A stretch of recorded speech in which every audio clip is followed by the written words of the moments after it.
안녕하세요, 한근태입니다. 여러분들은 우리나라를, 우리 대한민국을 어떻게 생각하십니까? 아직도 엽전들 하는 일이 그렇지 란 말을 하는 그런 분들이 계신가요? 아직도 우리는 안 돼 라고 자학을 하나요? 저는요, 동의하지 않습니다. 저는 우리 대한민국이 정말 대단한 나라고 대단한 민족이다 라는 생각을 합니다. 엄청난 발전을 했고 국운 상승기에 접어들었다 라고 생각합니다. 오늘은 그런 얘기를 다룬 책, 대한민국 다시 읽기를 소개합니다. 우리들은 자신이 한 일을 설명할 수 있어야 한다. 김지아 선생의 말입니다.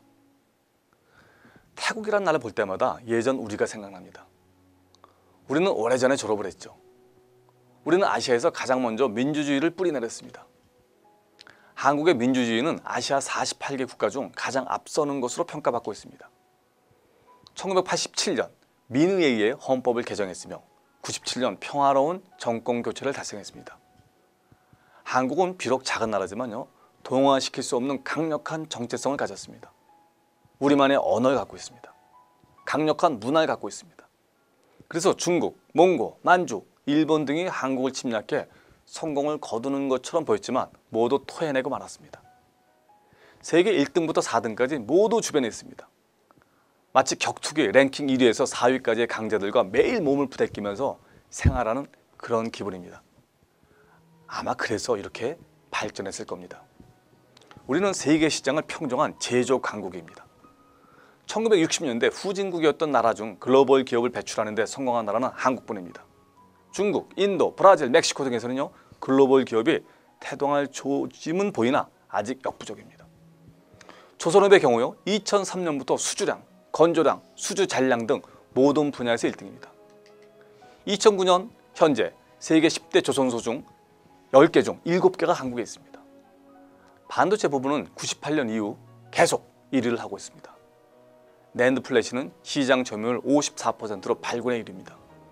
LCD 시장에서도 압도적 1위입니다. 비록 세계 1위는 아니지만요, 휴대전화, 철강, 자동차 부문에서도 8군입니다. 휴대전화기는 시장 점유율 2위, 조강 생산량은 5위, 자동차 생산 대수 5위, 화섬 생산량 5위, 에틸렌 생산량 5위, 타이어 생산 3위, 핵원자로 보유 5위를 차지하고 있습니다. 2009년 현대차의 시가총액은요, GM을 눌렀습니다. 삼성전자는 소니, 노키아를 물리치고 인텔을 근소한 차로 뒤쫓고 있습니다. 대단한 일입니다.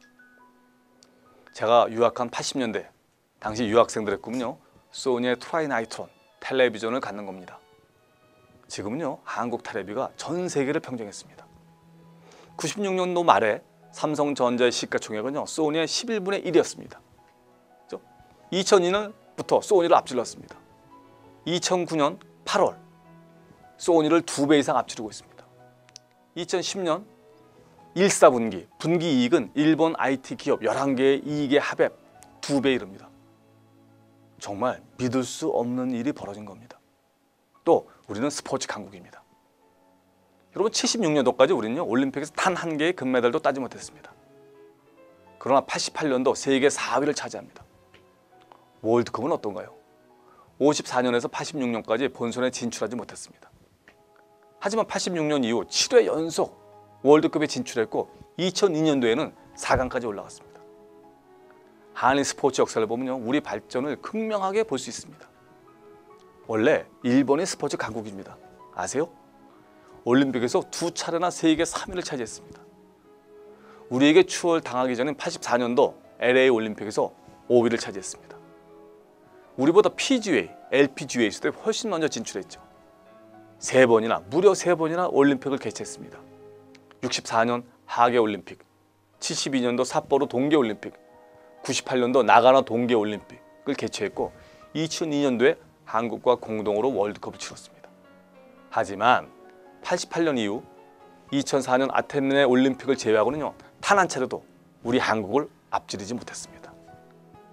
서울 올림픽 이후 한국은 금메달 61개, 일본은 40개에 그치고 있습니다.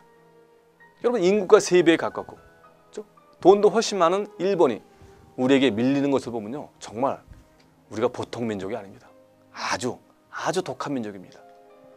바둑도 그렇습니다.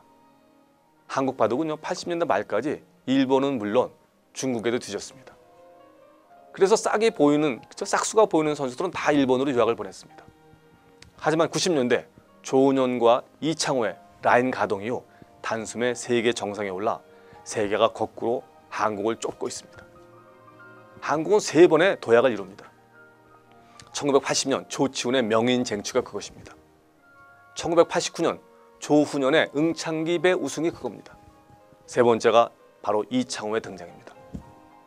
이창호 이후 전국적으로 바둑 학원과 강좌가 늘었고 바둑학과가 생깁니다. 이세돌, 최철원, 박용훈 등 신예 강자가 등장합니다. 1988년 일본에서 국제기전 후지스베가 만들어진 이후 한국은 국제기전에서 최고의 성적을 올리고 있습니다. 국가별로 한국 57회, 중국 18회, 일본 20회, 대만 1회로요. 한국의 우승 횟수는 일본과 중국을 합친 것보다도 많습니다. 참 대단한 일입니다. 인류가 당면한 가장 어려운 종교 간 화해와 공존 문제도 우리는 이미 해결하고 있습니다. 한국인 가정에는요, 식구들마다 저마다 다른 종교를 가진 경우가 많습니다. 수유리 한신대학원과 화계사는요, 지난 10수년 동안 크리스마스와 석가탄신일에 서로를 축하하는 그런 현수막을 걸고 있습니다. 보통 일이 아닙니다. 세계에서 유교, 불교, 기독교 등 세 개의 고등 종교를 원형 그대로 유지하면서 어떤 분쟁도 없이 평화롭게 살아가는 나라는 우리나라뿐입니다. 조계종의 발원지 중국, 임재종이 선의 참 모습을 배우러 한국에 옵니다. 한국의 성균관은 유교 제례가 가장 완벽한 형태로 보존되어 있고 중국 유학자들이 배우러 옵니다. 기독교도 한국의 기독교가 가장 근본적인 형태를 띠는 동시에 발전시킨 나라입니다.